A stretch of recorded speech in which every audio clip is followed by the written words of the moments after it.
দিয়েছো আর আর তুমি এমন বিহেভ করছো যেন কিছু হয়নি। মনে করো তুমি কেন এমন বিহেভ করছো? অঞ্জলি, তোমার কি হয়েছে? কিছু নেশা টেশা করেছো নাকি তুমি? হ্যাঁ, পাগলের মতো কথা বলছো। আরে কি খুন, কি মার্ডার, কি কি এসব? What is wrong with you? এক মিনিট, তোমার জামায় রক্ত, তোমার জামায় তো রক্ত, আর আর আর মাথায়, তোমার মাথায় তো চোট লেগেছিল। আর এইসব তুমি জামা কোথায় চেঞ্জ করলে? কোথায় গেল এই সব কিছু? কত রক্ত পাগল হয়ে লেগেছিল। গেছো তুমি? আজ সকালে এই জামাটা পরেই তো গিয়েছিলাম অফিসে। এখন টায়ার্ড হয়ে এত রাতে অফিস থেকে বাড়ি এসেছি, টেনশনে রয়েছে, তুমি উল্টোপাল্টা বলে যাচ্ছ, ইরিটেট করছো আমাকে। আর এইসব কি গল্প তৈরি করছো খুন টুনের? হ্যাঁ রঞ্জন, রঞ্জন ভালো করে মনে করো। হ্যাঁ, তুমি আমায় কল করেছিলে আর তুমি খুব ঘাবড়েছিলে। রঞ্জন, তুমি তুমি তুমি কাঁদছো কেন? সব ঠিক আছে তো? তখনই তুমি নিচে আসতে বলে আর সাথে টুল বক্স আর পরিষ্কার করার কাপড়ও নিয়ে যেতে বলেছিলে। অঞ্জলি, রঞ্জন, এটা কি করে হলো? এত রক্ত, এই চোট, আর আর তুমি এই সব জিনিস কেন আমাকে আনতে বললে? অফিস থেকে গাড়ি করে বাড়ি আসছিলাম তো রাস্তায় একটা মেয়ে আমার থেকে লিফট চাইলো। আমি ওর সাহায্য করতে গেলাম তো আমার উপর হামলা করে দিল, আমার উপর। আর আর আমি নিজেকে বাঁচানোর জন্য আমি ওর খুন করে দিয়েছি। অঞ্জলি, আমাদের এই লাশটাকে কোথাও একটা লুকাতেই হবে। ওই লাশটা আমরা শহরের বাইরে একটা পুকুরের কাছে নিয়ে গেলাম।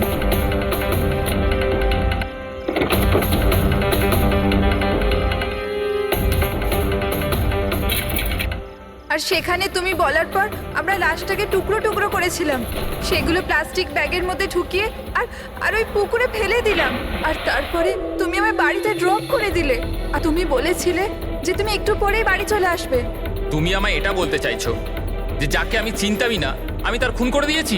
হয় তুমি স্বপ্ন দেখছো, নয়তো তোমার মাথায় কিছু একটা চলছে, সেটা আমি জানি না। আর যদি তোমার কথায় একটু সত্যতা থাকে, can you prove it? I will.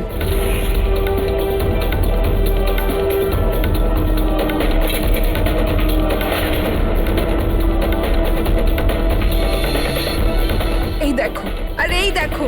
এবার বলো, প্রুফ চেয়েছিলে না তুমি? এই দেখো প্রুফ। এবার বলো, এই জামাগুলোতে রক্ত কোথা থেকে এলো? এমনটা নয় তো যে এগুলো তুমিই করেছো আর তুমি আমাকে ফাঁসানোর চেষ্টা করছো? আচ্ছা, এবার আমি বুঝতে পেরেছি। তোমরা সবাই মিলে আমার সাথে ইয়ার্কি মারছো না তো?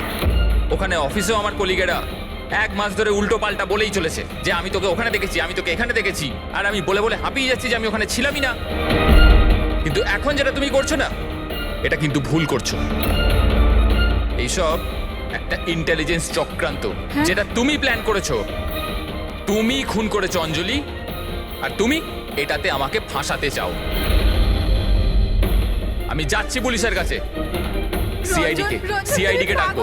ছাড়ো। কেন এমন করছো? রঞ্জন, রঞ্জন, তুমি খুন করেছো, তুমি সিআইডি কে কেন ডাকছো?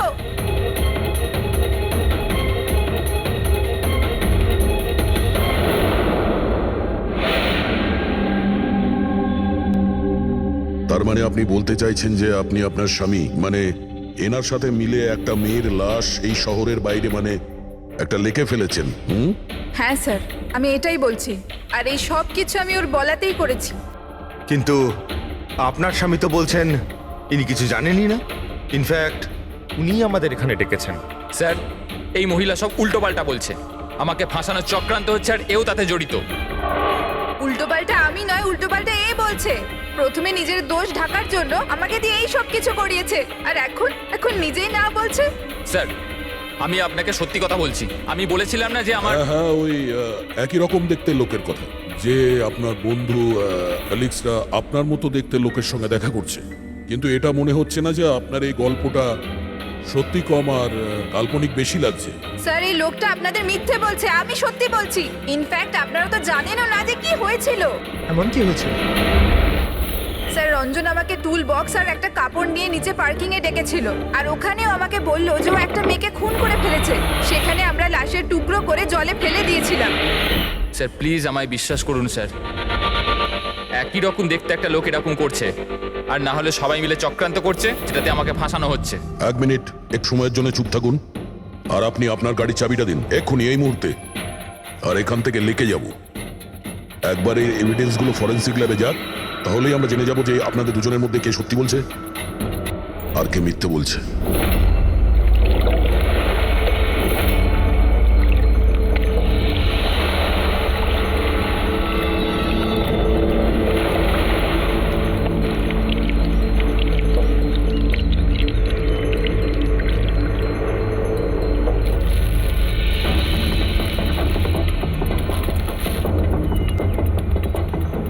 এই মেয়েটা কে? স্যার আমি কি জানি, আপনি আমাকে কেন জিজ্ঞেস করছেন? যা কিছু জানার এর থেকে জানুন না। স্যার আমি এই মেয়েটাকে চিনি না, আমি জানি না একে, আমি একে মারিনি স্যার। আমি তো ওই সময় শুধু এই লোকটার হেল্প করছিলাম। আমি অনেক রাত অবধি অফিসে ছিলাম স্যার, আপনি চাইলে সিসিটিভি ফুটেজ দেখতে পারেন। চিনের নিচে দেখো, থুতির নিচে স্টিচেস আছে না? আর সেগুলো খুব বেশি পুরনো নয়, মনে হচ্ছে কিছুদিন আগেই ও আঘাত পেয়েছে। পুরবি, কোনো না কোনো ক্লিনিক বা হসপিটালে স্টিচগুলো করা হয়েছিল, সেখান থেকে এই মেয়েটার ব্যাপারে জানা যেতে পারে। একটা কাজ করো ফেডরিক, পঙ্কজ, এই বডির টুকরোগুলো আছে না, এই সব কটা আমাদের ফরেন্সিক ল্যাবে পাঠিয়ে দাও। আর এদের দুজনকে আমাদের ব্যুরোতে নিয়ে চলো। স্যার এ বলছে যে কয়েকদিন ধরে ওরই মতো দেখতে কোনো লোক ওকে ফাঁসানোর চেষ্টা করছে। এর চেনাশোনা লোকরা ওই লোকটার সঙ্গে বিভিন্ন জায়গায় দেখা করছে, আর ওরা ভাবছে যে ও এই। হ্যাঁ স্যার, আমায় ফাঁসানো হচ্ছে স্যার, আর ওই চক্রান্তে এও রয়েছে স্যার।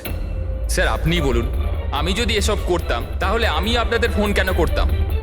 স্যার এখন অবধি আমি আপনাদের যা বলেছি সবকিছু প্রমাণ হয়েছে তো। লাশ তো পাওয়া গেল লেকে, আর ওর গাড়ির ডিকিতে রক্ত পেলেন তো। স্যার আপনি নিজেই বলুন, যখন এতটা সত্যি আমি বলেছি তাহলে এখন মিথ্যে আমি কেন বলবো? আমাকে ফাঁসানোর জন্য স্যার, আমি বলছি স্যার এটা চক্রান্ত স্যার, আমাকে ফাঁসানোর জন্য। ব্যাস ব্যাস ব্যাস, কে কি কাজ করেছে আর করেনি সেটার খোঁজ আমরা করব। শুধু একটা কথা মনে রাখবেন, যে আমাদের সন্দেহ শুধু আপনাদের দুজনকে। বাট স্যার আমি কিচ্ছু করিনি, আমি নির্দোষ। আমি হতে পারে হয়তো আপনি খুন করেননি, কিন্তু লাশকে টুকরো টুকরো করে লেকে ফেলে দেওয়া এটাও কিন্তু বড় অপরাধ, বুঝেছেন আপনি? স্যার সিসিটিভি ফুটেজ পেয়ে গেছি।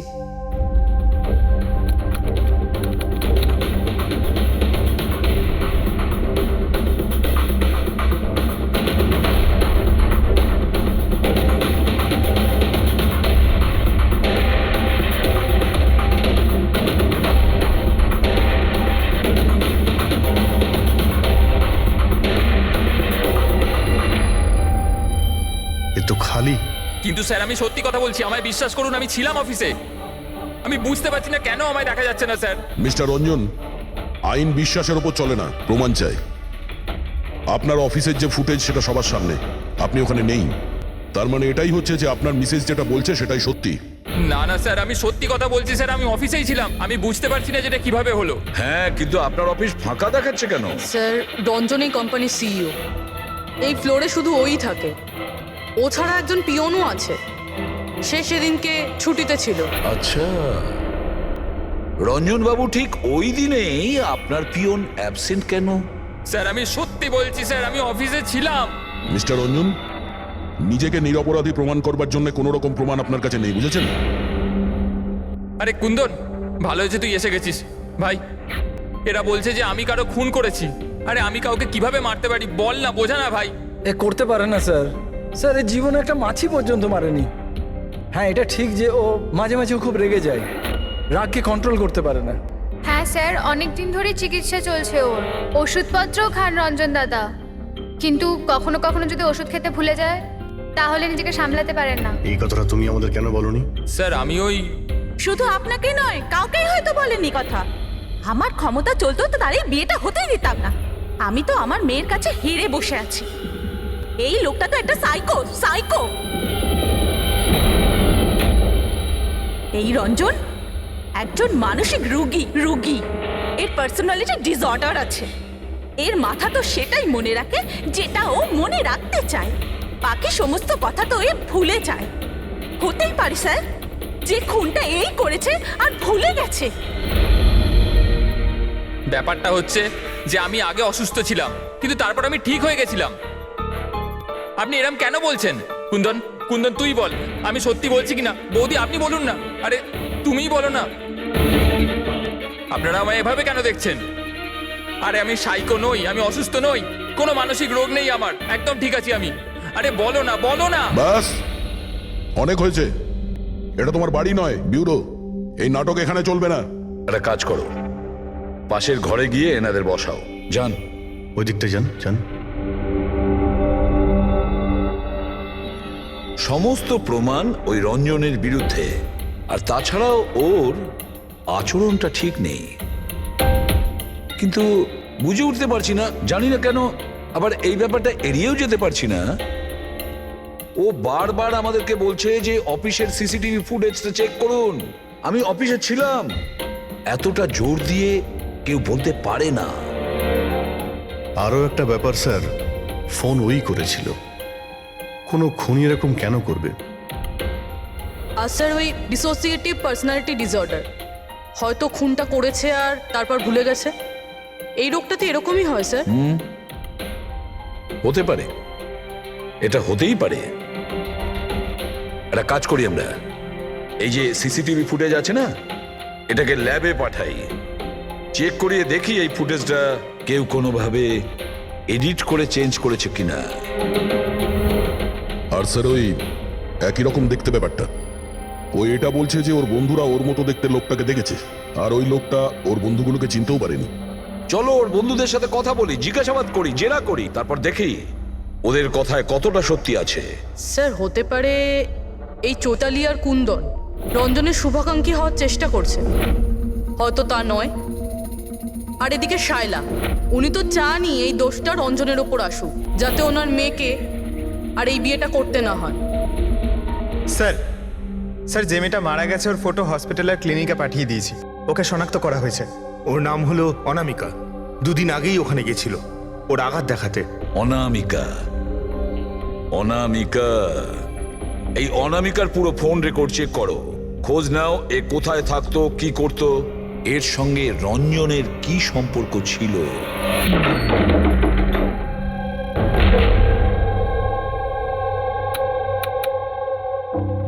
স্যার অনামিকা হসপিটালে এই অ্যাড্রেসটাই দিয়েছিল। এবার কি করি? দেখা যাক, কোনো প্রমাণ নিশ্চয়ই পাবো। একটু আশেপাশে দেখো কোনো প্রতিবেশী আছে কিনা। হ্যাঁ,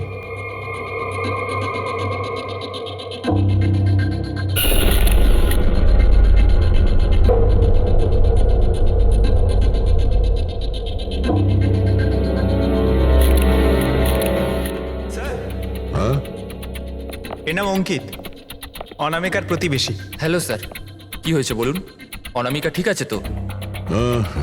না, অনামিকার খুন হয়ে গেছে, আর আমরা সেই জন্যই এর তদন্ত করছি। আপনি ওর ব্যাপারে কিছু বলতে পারেন যার সাহায্যে আমরা খুনি পর্যন্ত পৌঁছতে পারি? না স্যার, আমি ওর ব্যাপারে বেশি কিছু তো জানি না। হ্যাঁ, তবে এটুকু জানি যে ও অ্যাসিস্ট্যান্ট ডাইরেক্টর ছিল আর এখন একটা ইন্টারন্যাশনাল শর্ট ফিল্মে কাজ করছিল। ইন্টারন্যাশনাল শর্ট ফিল্মে? আচ্ছা, ওর কোনো বন্ধু কিংবা আত্মীয় যে এখানে ওর সঙ্গে থাকতো?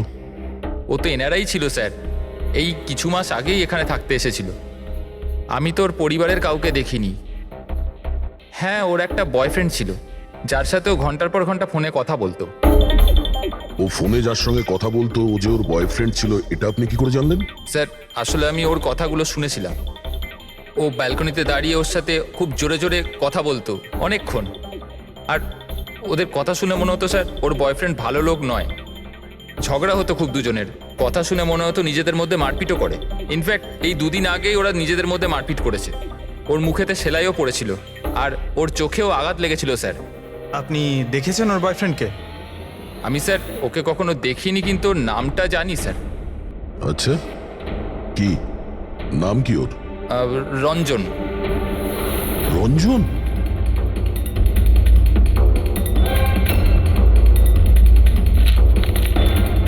স্যার এই দেখুন, এই অনামিকার পাসপোর্টে এই বার্সেলোনার ভিসা লাগানো রয়েছে। বার্সেলোনা? এ কি স্পেনে যেতে চাইছিল নাকি? স্যার, অনামিকা স্পেন থেকেই এসেছিল স্যার। আমি ওদের কথা শুনেছিলাম। স্যার, ও বিরক্ত হয়ে গেছিল রঞ্জনের জন্য, সারা জীবনের জন্য স্পেন ফিরে যেতে চাইছিল। স্যার আমার মনে হয় ওর খুন রঞ্জনই করেছে। ও চাইতো না যে ও স্পেনে চলে যাক।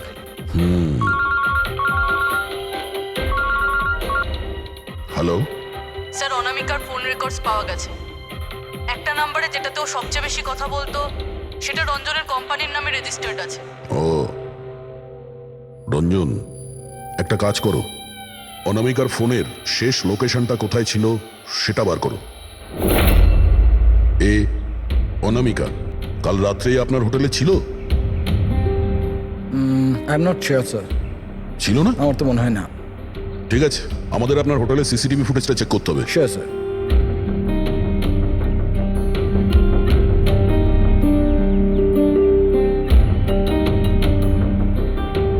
এই তো অনামিকা।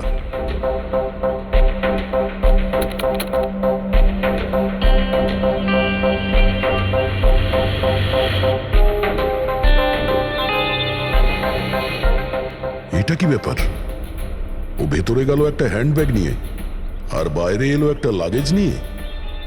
আর সঙ্গে এই ছেলেটাকে, স্যার ও তো আমাদের বেল বয়। ওয়েল বয় কোথায় আছে এখন? কাল রাত্রে তুমি যখন ওই মেয়েটার লাগেজ নিয়ে বাইরে যাচ্ছিলে তখন ওর জন্য কেউ অপেক্ষা করছিল বাইরে? হ্যাঁ স্যার, একজন লোক তো ছিল, ওর জন্য ওয়েট করছিল। কে ছিল?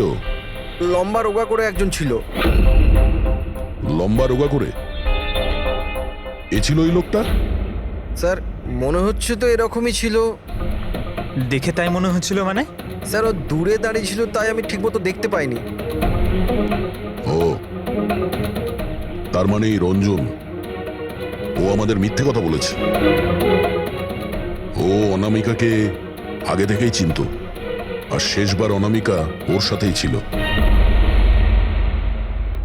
রঞ্জন বলছে যে আপনারা ওকে আলাদা আলাদা জায়গাতে দেখেছিলেন, কিন্তু ও বলছে ও ওখানে ছিলই না।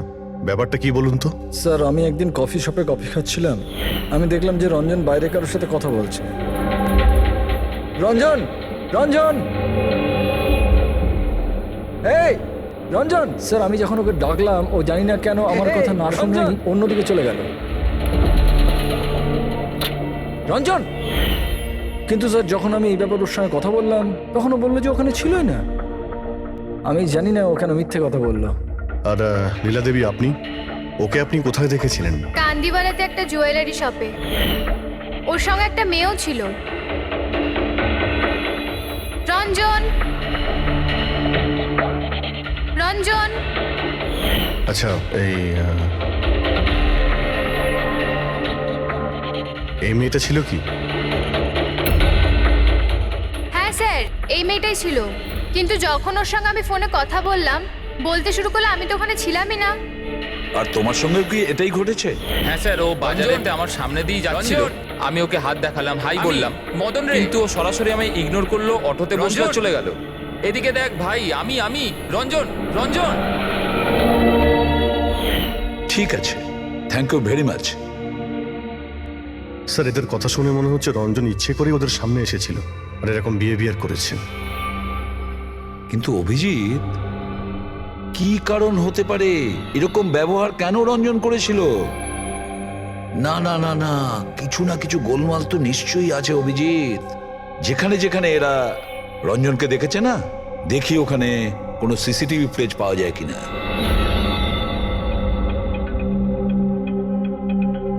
স্যার এখানে দেখুন।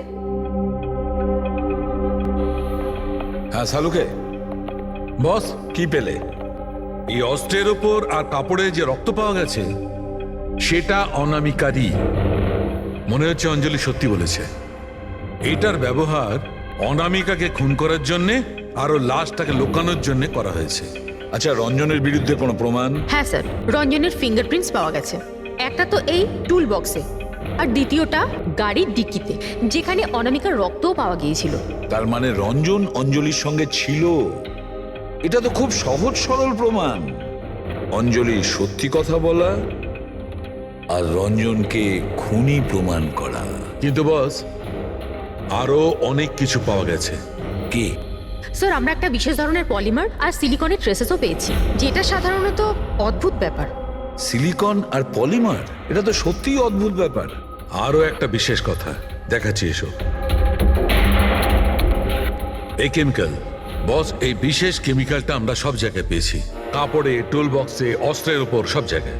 আর এটা ছাড়া এই দেখো, এই কিছু সায়ানাইড, কিছুটা ক্লোরাইড, এইসব কেমিক্যাল। সবচেয়ে বড় কথা হচ্ছে এই যতগুলো কেমিক্যাল আছে এই সিচুয়েশনে এখানে এগুলো থাকাই উচিত নয়। রঞ্জন, এই রঞ্জনের স্বাধীন থাকা চলবে না। রঞ্জনের একা থাকা। কার প্রতিবেশীরা বলছে যে তুমি অনামিকার বয়ফ্রেন্ড? না স্যার, কিন্তু তুমি ওকে অনেক মারধরও করতে। না না, এটা একদম মিথ্যে স্যার, ভুল কথা এগুলো। লোকে আমার নামে বিভিন্ন কথা বলে বেড়ায়, কিন্তু সত্যিটা তো হলো যে আমি কোনো অনামিকাকে চিনি না। আচ্ছা, এই তোমার ক্রেডিট কার্ডের বিলস এগুলো তো চেনো না? এই দেখো, এই অনামিকার বার্সেলোনার ফ্লাইটের টিকিট তোমার ক্রেডিট কার্ড থেকে কেনা হয়েছে। আর ও যে নাম্বারটায় ঘন্টার পর ঘন্টা কথা বলতো সেটা তোমার কোম্পানির নামে রেজিস্টার করা আছে। আর সব থেকে বড় কথা, তোমার গাড়ির ডিকিতে অনামিকার রক্তের ছাপ পাওয়া গেছে। আর তুমি কি মনে করছো যে আমরা ওর কথা শুনে তোমার উপর দোষ চাপাচ্ছি? এই সমস্ত প্রমাণই যথেষ্ট এটা প্রমাণ করার জন্যে যে তুমি অনামিকাকে খুন করেছো। না স্যার, আমি কারোর খুনটুন করিনি। আর স্যার এই ক্রেডিট কার্ড, স্যার আমার কাছে তো অনেক ক্রেডিট কার্ড আছে স্যার। আর স্যার আমি আজ অব্দি আমার ক্রেডিট কার্ড দিয়ে কখনো বার্সেলোনার টিকিট বুক করিনি। তাহলে উল্টোপাল্টা কথা বলা বন্ধ করো রঞ্জন। অনামিকা তোমার গার্লফ্রেন্ড ছিল আর তোমার জন্য বিপদ হয়ে দাঁড়িয়েছিল, আর ওর হাত থেকে মুক্তি পাওয়ার জন্য তুমি ওকে খুন করে দিলে। আর শুধু খুন করলে না, তার সাথে আমাকেও ফাঁসিয়ে দিলে। না, আমি এরম করিনি অঞ্জলি, আমার কথাটা বোঝার চেষ্টা করো তুমি। বৌদি, মানছি যে সমস্ত প্রমাণ এটাই ইঙ্গিত করছে যে রঞ্জনী খুনটা করেছে, কিন্তু কিছু প্রমাণিত হয়নি এখনো। আপনারা প্লিজ আমাদের কাজ করতে দিন। দেখো রঞ্জন, তোমার নির্দোষ হওয়ার কোনো প্রমাণ তোমার কাছে নেই, আর খুনের সময় তুমি কোথায় ছিলে এর কোনো সাক্ষীও নেই। আর তোমার ওই অফিসে সিসিটিভি ক্যামেরা ফুটেজ, ওর মধ্যে তুমি উধাও।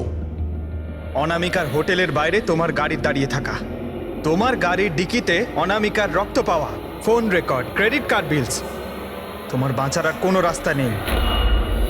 এই একই রকম দেখতে অ্যাঙ্গেলটা একবার পরিষ্কার হয়ে যাক, তারপর তোমাকে অ্যারেস্ট না করার কোনো কারণ আমাদের কাছে থাকবে না। ততক্ষণের জন্য তুমি এখানে নিজের বাড়িতেই নজরবন্দি থাকবে, ফ্রেডির তত্ত্বাবধানে। আর আপনারা তদন্ত শেষ না হওয়া পর্যন্ত আপনাদের মধ্যে কেউ এখান থেকে যাবেন না। ফ্রেডি, নজর রেখো। Sir sir please sir, sir আমার কথাটা বোঝার চেষ্টা করুন, আমি কিচ্ছু করিনি। পূরবী, তুমি কি বলছো তুমি খেয়াল করেছো? হ্যাঁ স্যার, স্যার ইমেজ ফরেন্সিক এক্সপার্টরা কনফার্ম করেছেন এই রঞ্জনের ফুটেজের সাথে এডিট করা হয়েছে। এই ফুটেজটায় কিছু আউট অফ ফোকাস ব্যাপার আছে, যেটা থেকে এটা প্রুফ হয় যে এখানে কেউ একজন ছিল, যেটাকে খুবই ভালোভাবে ডিলিট করা হয়েছে। অন্য আর কেউ নয়, ও রঞ্জনী হবে। তার মানে ওর এই একই রকম দেখতে গল্পটা সত্যি? অনামিকার খুনের সময় ও অফিসেই ছিল? তাহলে ওর খুন কি করে করবে? একটাই লোক একই সময়ে দু জায়গায় কি করে হতে পারে? স্যার স্যার সেই সব সিসিটিভি ফুটেজ পেয়ে গেছি যেখানে রঞ্জনের বন্ধুরা রঞ্জনকে দেখেছিল। কফি শপ, জুয়েলারি শপ আর মার্কেটে। দরজা খোলো, বাইরে বেরোতে দাও। আরে কেন আমাকে আটকে রেখেছো? খোলো, আমি বলছি খুলে দাও। এটা কি হচ্ছে? ওর আবার আগের মতো অবস্থায় নেই তো? খোলো। সে কি? তাহলে তো ওনাকে কাবুতে আনার নিশ্চয়ই কোনো উপায় থাকবে। শুধু একটাই ওষুধ আছে, ঘুমের ইনজেকশন। খোলো, আমি বলছি দরজাটা খোলো। আরে এইভাবে কেউ কাউকে আটকে রাখে নাকি? আমার তো খুব ভয় লাগছে, আমি দরজা ভেঙে মাথা দেবো। খারাপ হয়ে গেলে আবার কিছু করে নেবে না তো? সব এক একটা রত্ন এখানে, দরজাটা খোলো। আমি দেখছি। আরে কেন আটকে রেখেছো আমায়?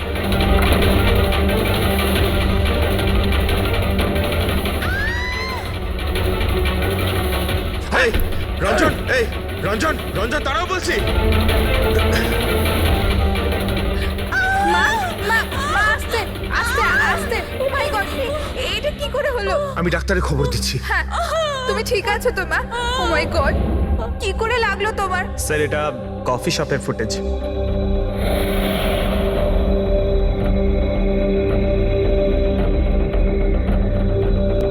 স্যার এবার জুয়েলারি শপ।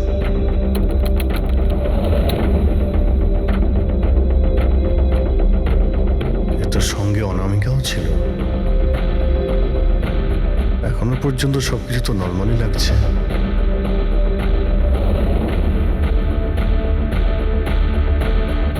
স্যার এবার মার্কেট প্লেস।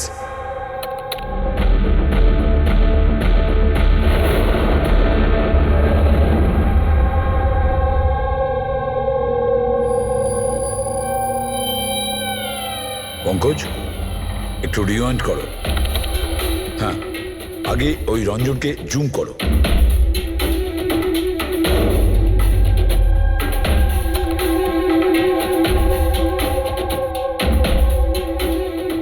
এই দেখো, এর হাঁটা চল একটু আলাদা।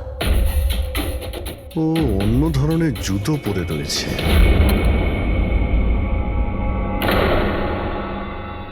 কিন্তু এটা কি? দয়া, ওয়াকিং বুট পরেছে, ওয়াকিং বুট। যার পায়ের হাড়ে কোনো প্রবলেম থাকে না, সে ওই ওয়াকিং বুট পরে। কিন্তু রঞ্জনের পা তো একদমই ঠিকঠাক আছে। সেটাই তো, এটা তো হতেই পারে না। তাহলে ও কি? হ্যাঁ শালুকে বলো, কি এখনই? আচ্ছা ঠিক আছে, আমি আসছি। শালুকে ফরেন্সিক ল্যাবে ডেকেছে, এখনই যেতে হবে। চলো। হ্যাঁ ফেডরিক বলো, কি বললে তুমি? ঠিক আছে, হ্যাঁ ওখানেই থেকো। ফ্রেডরিক বলছিল রঞ্জন পালিয়ে গেছে শায়লার ওপর আঘাত করে। কিন্তু ফ্রেডি তো ছিল ওখানে। সেটাই তো।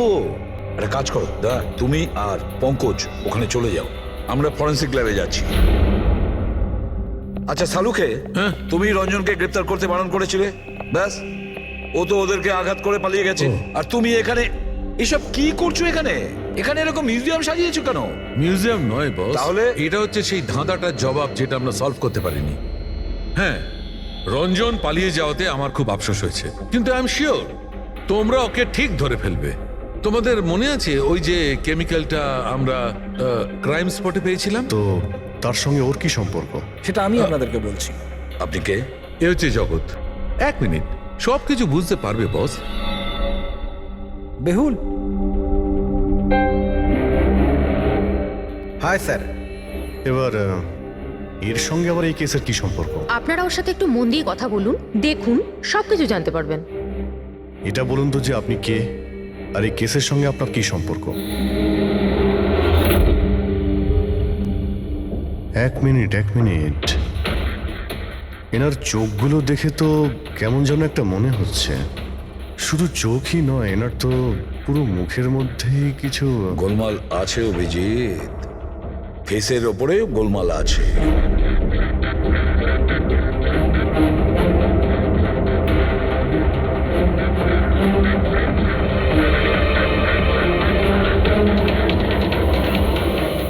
ও আরে থ্যাংক ইউ বেহুল। এটা কি? আমি বলছি বস, ওই কেমিক্যালস যেটা ক্রাইম স্পটে পাওয়া গেছিল, আসলে ওই কেমিক্যালটা এই ধরনের মাস্ক আর নকল রক্ত তৈরি করতে কাজে লাগে। বিশেষ করে এই সিলিকন মাস্ক, যেটা ওই সিনেমাতে ব্যবহার হয়।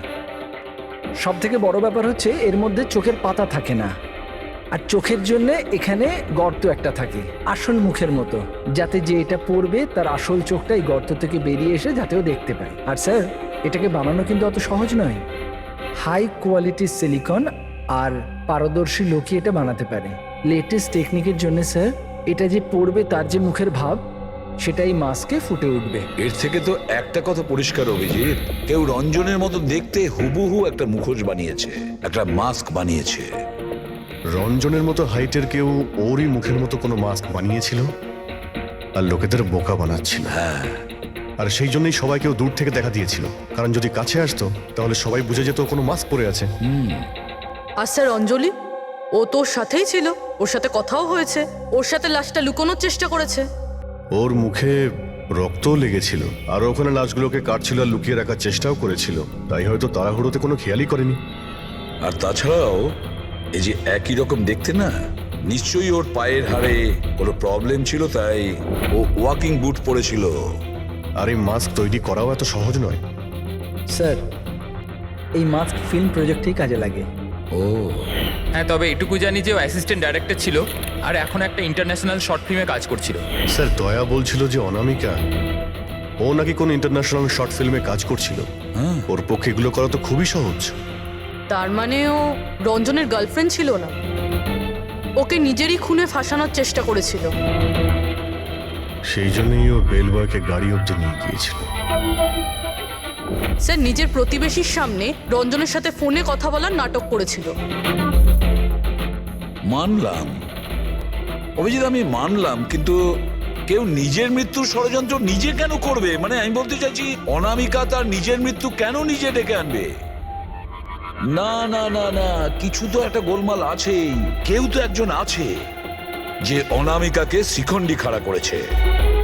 আর সেই পুরো কেসটার মাস্টার মাইন্ড, বুঝেছো? আপনাদের মাথা খারাপ আছে? ফ্রেডি ইনজেকশন নেওয়ার জন্য ভেতরে গেছে আর তোমরা ওই লোকটাকে ছেড়ে দিলে। আমরা তোকে পালাতে দিইনি, আমরা কি দরজা খোলার কি দরকার ছিল? ওই লোকটা যে মানসিক অবস্থা নিয়ে এখান থেকে পালিয়ে গেছে, কে জানে কার সাথে কি করে দেবে। শায়লা দেবীর ওপর হামলা করেই দিয়েছে। স্যার, একটা কথা বুঝতে পারলাম না, ওরা তোমাদের দুজনের সামনে থেকে পালালো আর তোমরা ধরতে পারলে না ওদের? স্যার আমরা খুব ভয় পেয়ে গেছিলাম, আর সব কিছু এত তাড়াতাড়ি হলো। স্যার আমরা যদি মাঝখানে আসতাম তাহলে আমাদের ওপরও তো হামলা করতে পারতো না স্যার। হ্যাঁ, যেমন ভাবে আন্টিকে হামলা করেছিল আমাদেরও করতে তাহলে। হ্যাঁ, এক মিনিট, শায়লা দেবীর ওপর হামলা? কিন্তু কিভাবে? ওর কাছে অস্ত্র কি করে এলো? এখানে তো কোনো অস্ত্র ছিল না, আমরা সমস্ত অস্ত্র সরিয়ে দিয়েছিলাম। হ্যাঁ স্যার, শুধু ঘরে কেন, কিচেনেও সবজি কাটার কোনো ছুরি পর্যন্ত নেই।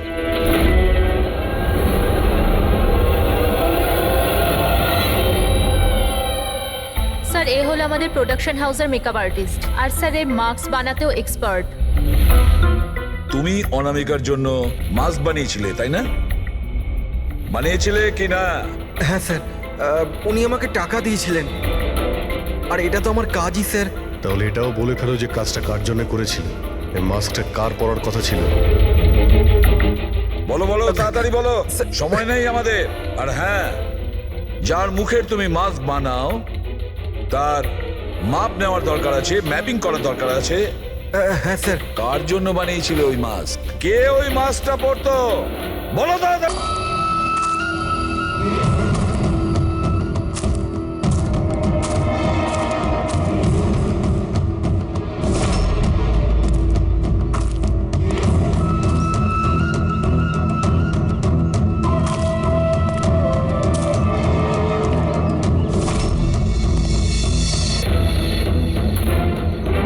কে তুমি? হ্যাঁ, কে তুমি? কি চাও? কেন আমাকে বেঁধে রেখেছো? আমার তো মনে হয়েছিল আমাকে দেখে তুমি খুব খুশি হবে, কারণ আমিই তো হচ্ছি সে যাকে তুমি খুঁজে চলেছ। তোমারই আর এক রূপ। রূপ? কিন্তু তোমার মুখ তো আমার সাথে মেলে না। কারণ এটাই, আমি তোমার মতন মুখের মাস্ক পরে নেই এখন, নাহলে তুমি আমাকে চিনতে পারতে না যে আসল তুমি না আমি। আর একটা কথা, আমি তোমার আওয়াজে কথাও বলতে পারি। কিন্তু তুমি এমন কেন করছো? যাতে অনামিকার খুনের জন্য তোমার জেল হয়ে যায়। কিন্তু আমার তোমার সাথে কি শত্রুতা? আমি তো তোমাকে চিনি অবধি না। ওসব জেনে তুমি কি করবে? এখন তো শুধু এইটুকুনি জেনে রাখো যে আমার এত পরিশ্রমে সিআইডির লোকেরা জল ঢেলে দিয়েছে, আর আমার কাছে শুধুমাত্র এখন একটাই রাস্তা বাকি আছে, যে তোমাকে আমি মেরে ফেলবো। না! সিআইডি, তোমরা এখানে কি করে? তোমাকে ফলো করতে করতে এখানে পৌঁছেছি। ওই মেকআপ ম্যান সবকিছু বলে দিয়েছে তোমার ব্যাপারে। খুব ভুল করেছো তোমরা এখানে এসে। রঞ্জনকে তো আমি কিছুতেই ছাড়তে পারবো না, কারণ আমি ওকে মারবার জন্য কন্ট্যাক্ট নিয়েছি। কিন্তু এখন তোমরা ওর সঙ্গে মরবে।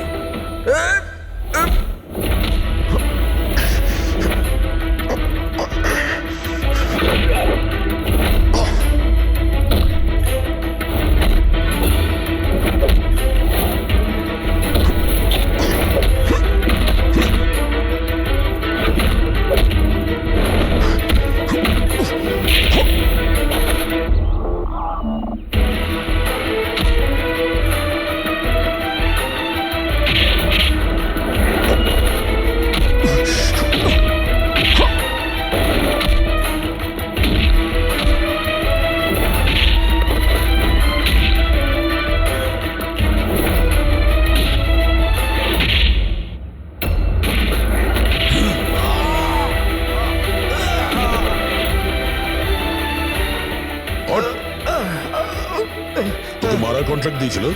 হ্যাঁ, কে দিয়েছিল? অনামিকা মারা যাওয়ার পরেও তোমাদের প্ল্যান চালু আছে। কে মাস্টার মাইন্ড? আমায় ক্ষমা করে দাও মা। তোমার মতের বিরুদ্ধে গিয়ে বিয়ে করে আমি অনেক বড় ভুল করে ফেলেছি। কখনো ভাবতেও পারেনি যে ও এইসব করতে পারে। রঞ্জন কোথায়? ওকে পেলেন না আপনারা? পাওয়া গেছে রঞ্জনকে। আপনারা সবাই এটা জেনে হয়তো অবাক হবেন যে রঞ্জন নির্দোষ। এটা আপনারা কি বলছেন? খুন রঞ্জনই করেছে? একদম না, রঞ্জন খুন করেনি। খুন করেছে আপনাদের মধ্যেই কেউ একজন। আমরা? কিন্তু আপনি তো জানেন যে এদের সবার উপস্থিতিতেই রঞ্জন আমাকে আঘাত করেছে। কি করে করলো? মানে কোন জিনিস দিয়ে আপনার উপর আক্রমণ করেছিল? আমি বলেছিলাম না যে ও ছুরি দিয়ে আমাকে আঘাত করেছিল। কিন্তু ছুরি তো ছিল না ঘরে, আমরা সমস্ত অস্ত্র সরিয়ে দিয়েছিলাম আগে থেকে। আপনার এই আঘাত ছুরি দিয়ে নয়, বরং নেইল ফাইল, নখ কাটার জন্য যেটা ব্যবহার করা হয়, আপনার এই আঘাত সেটা থেকে লেগেছে। মনে হচ্ছে উনি এখনো কনফিউজড। কোনো ব্যাপার নয়, ওনাকে আমরা সাহায্য করছি। ফ্রেডি,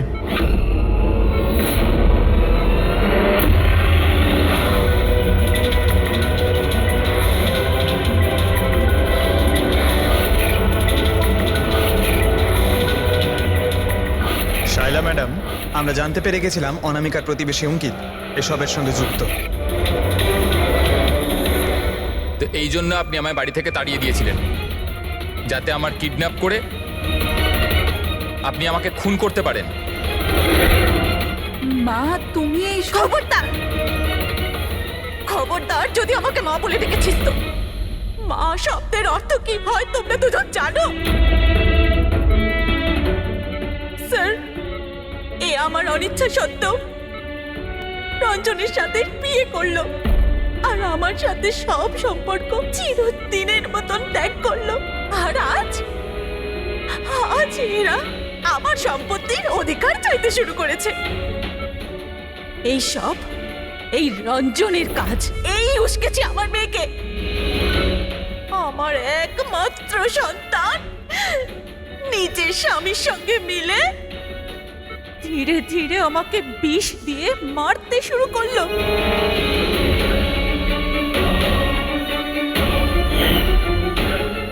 দুভোটা তাড়াতাড়ি করো অঞ্জলি, এটা নিয়ে গিয়ে মায়ের ঘরে রেখে দাও, যাও।